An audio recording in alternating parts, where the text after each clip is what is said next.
That's the cage of the bearing just sitting in there. So it's a new day working in the shop. Got a customer in the shop today. It's a 2004-ish GMC Sierra.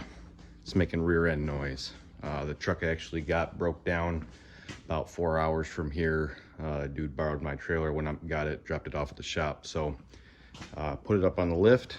I put it in drive and I heard a lot of grumbling. So either the transfer case or the diff is out. We're gonna drain the diff and we're gonna see what kind of condition the oil's in. Lots of stinky metal, but I don't see any chunks. Just a shimmery bit to the whole thing. Most of the metal chunks are hiding in this area though. Very shiny. That would make for a good paint job. Oily diff that's exploded. That would be the paint color. So I'll let this finish up. I'm gonna scrape some of this rust off. If you don't already know, we live in Wisconsin and this is a rust-free truck. So might look bad where you're from, but this is really nice. This is, if you showed up to buy a truck and it looked like this, you'd say, damn, that's a rust-free truck. So I'll get this cover ripped off.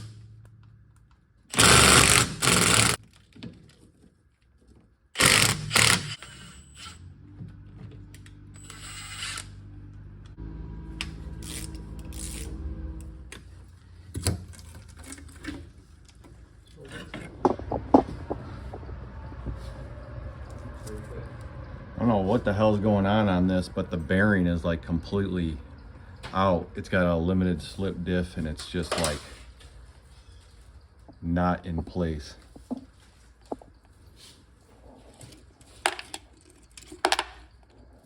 Yeah, bearing exploded.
Okay, so let's inspect this together.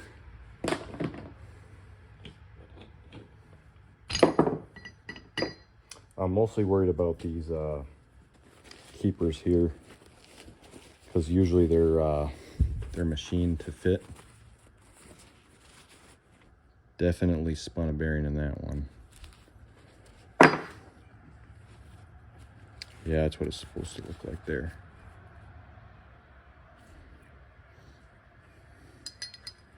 Can see the difference. There's nothing left of that. Look at that, it's completely busted out. Shim.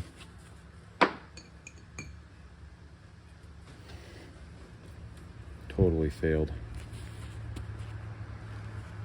It's not as bad as I thought it was gonna be on the outside here, so this doesn't look like it's spun much. There's definitely some grooving in there. So as you can see, a lot of destruction in this rear end. Look at this. That's the cage of the bearing just sitting in there. So this shim was a little busted up. I'm not comfortable with reusing it. This shim and bearing seemed fine, so this one must have obliterated and then the thing started going all wild. Luckily this one took all the impact. So I'm gonna say a lot of this sharp edging here will just get polished up as soon as he starts using it again.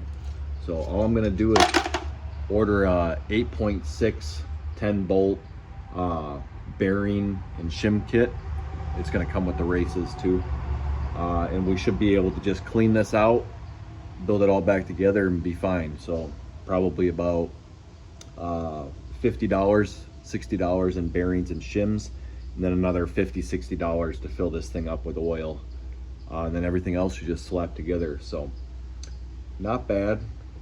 We really need to make sure all this is cleaned out. There could be roller bearings back in here. There could be metal and stuff sitting in this bearing here that holds this pinion here. So I'm gonna get this all cleaned up, but for now we're gonna be waiting on parts. So we've come into a bit of good news. If you remember a while back, last time I redid my Ford 9-inch in the Bronco, I ordered the wrong bearings I ordered big bearings for the 9-inch carrier. Well, it turns out big bearings fit the 8.6. So if you're looking for a cheaper, quicker route, 8.6 carrier bearings are the exact same. So, and these are coil bearings, which are, in my opinion, good bearings. So I already got the bearing pressed on the carrier, checked up the race to make sure everything's good, and shims off a Dana 44 front are the same size shims as these. So I'm gonna be able to get this thing all done in one day, which is pretty exciting because I can get this out of the shop then. We got just about perfect 10 thousandths on that.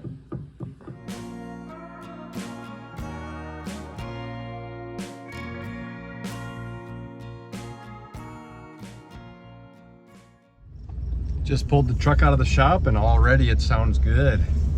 No grumbling, no grinding. Brakes are locking up good. I think we got it. That's the end of that video. We got the truck running, driving how it's supposed to. It's been 500 miles. We got it changed out with new oil and a new gasket on the back. If you like this kind of stuff, leave me a like, leave me a comment, subscribe. Appreciate watching. Thanks.